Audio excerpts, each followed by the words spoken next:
فهجرته إلى الله ورسوله ومن كانت هجرته إلى دنيا يصيبها أو امرأة يتزوجها فهجرته إلى ما هاجر إليه متفق عليه أو كما قال عليه الصلاة والسلام۔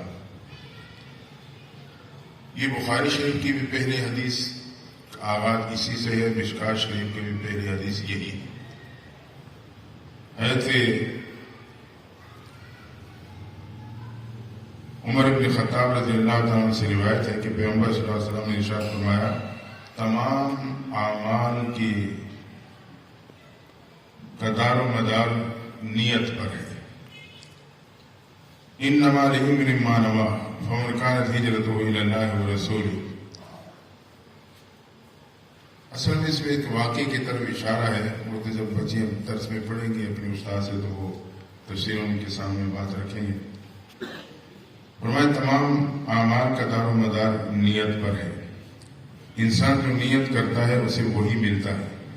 جس نے اللہ اور اللہ کے رسول کے لیے ہجرت کی تو گویا کہ اس نے اللہ اور اللہ کے رسول ہی کے لیے ہجرت کی، اور جس نے دنیا حاصل کرنے کے لیے کی یا کسی عورت سے شادی کرنے کے لیے ہجرت کی تو الی ما ہاجر الیہ، اس نے اس کی جو ہجرت ہوگی وہ اسی بنیاد پہ ہوگی، یعنی پھر اسے جو آخرت اور اللہ کی رضا اور ثواب ہے وہ نہیں ملے گا۔ اس میں ایک واقعہ ہے کہ ایک شخص تھا، اس نے ایک خاتون سے وہ محبت کرتا تھا، وہ ہجرت کر گیا تو یہ بھی پیچھے ہجرت کر گیا، تو اس بنیاد پہ تو اس حدیث مبارکہ میں بہت سے سبق ہمیں اور آپ کو ملتے ہیں، جس میں ایک بنیادی سبق یہ ہے کہ عمل کا دار و مدار نیت پر ہے۔ اگر میری نیت میں اخلاص ہوگا تو مجھے اس عمل کا ثواب ملے گا، نیت میں اخلاص نہیں، کوئی دنیا مطلوب ہوگی تو مجھے اس کا ثواب نہیں ملے گا۔ تو یقیناً علم کا آغاز ہے،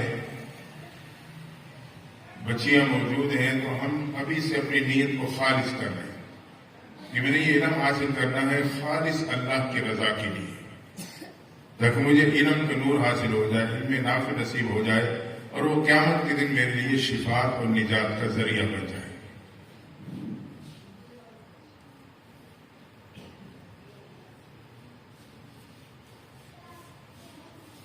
بنی اسرائیل میں آپ نے علماء سے سنا ہے کہ ایک شخص کا ایک ریت کے ٹیلے کے پاس سے گزر ہوا، اس کے دل میں بات آ گئی، کاش کہ اناج کا ٹیلا ہوتا اور میرا ہوتا، میں اللہ کے راستے میں خرچ کر دیتا۔ اللہ نے وقت کے نبی پہ وحی نازل فرمائی کہ میرے نبی، میں نے آپ کے فلاں امتی کی اس نیت اور ارادے پہ اسے اناج کی ٹیلے کے صدقے کے برابر ثواب عطا کر دیا۔ اسی طرح ایک شخص کے بارے میں آتا ہے کہ اسے ارادہ کیا کہ میں ایسے صدقہ کروں کہ دائیں سے دور تا بائیں کو پتہ نہ چلے۔ رات کی تاریکی میں نکلا، راستے پہ کھڑا ہو گیا، انتظار کرتا رہا، ایک شخص کا گزر ہوا تو اس نے خاموشی سے صدقے کا مال اس کے ہاتھ میں دیا اور گھر چلا گیا۔ بستی تھی، صبح ہوئی تو وہ بات کوئی بستی میں پھیل گئی کہ رات کو کوئی شخص فلاں مالدار آدمی کو صدقے کا مال دے دیا۔ یہ بات اس تک بھی پہنچی تو یہ بڑا پریشان ہوا، صحیح جگہ پہ نہیں پہنچا میرا مال۔ دوسری رات پھر اس نے ایسے کیا، گزرنے والے شخص کے ہاتھ میں پیسے پکڑا اور گھر چلے گیا۔ اگلے دن پھر بات پھیل گئی کہ رات کو کسی شخص نے فلاں ڈاکو کو صدقے کا مال دے دیا۔ اب یہ پھر پریشان ہوا، یہ بات اس تک بھی کہاں تک پہنچی۔ تیسری رات اس نے پھر یہی عمل کیا، خاتون کا گزر ہو رہا تھا، اسے وہ صدقے کا مال دیا، گھر چلا گیا۔ پتہ چلا کہ رات کو ایک فاحشہ عورت تھی، وہ گزر رہی تھی، اسے کوئی صدقے کا مال پکڑا دیا۔ اب یہ پریشان ہوا کہ تینوں رات لگتا ہے کہ میرا مال صحیح جگہ پہ نہیں لگا، لیکن نیت اس کی خالص تھی کہ دوں تو اللہ کی رضا کے لیے دوں۔ اللہ نے وقت کے نبی پہ وحی نازل فرمائی، میرے پیغمبر، میں نے آپ کے فلاں امتی کے تینوں راتوں کے صدقے کو قبول کر لیا۔ تو ہم جو عمل بھی کریں نیت میں اخلاص پیدا کریں، اللہ کی رضا کے لیے کریں گے تو اس کے اثرات اور برکات بھی میرے اور آپ کی زندگی پہ نازل ہوں گے۔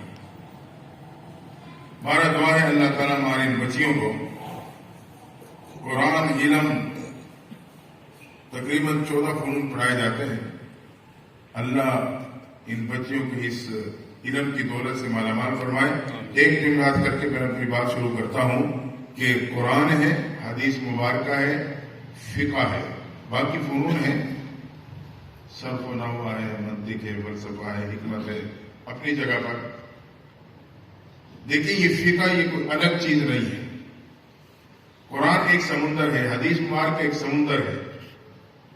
سمندر میں عام آدمی غوطہ نہیں لگا سکتا، تیر نہیں سکتا، اور ہر تیرنے والا غوطہ نہیں لگا سکتا.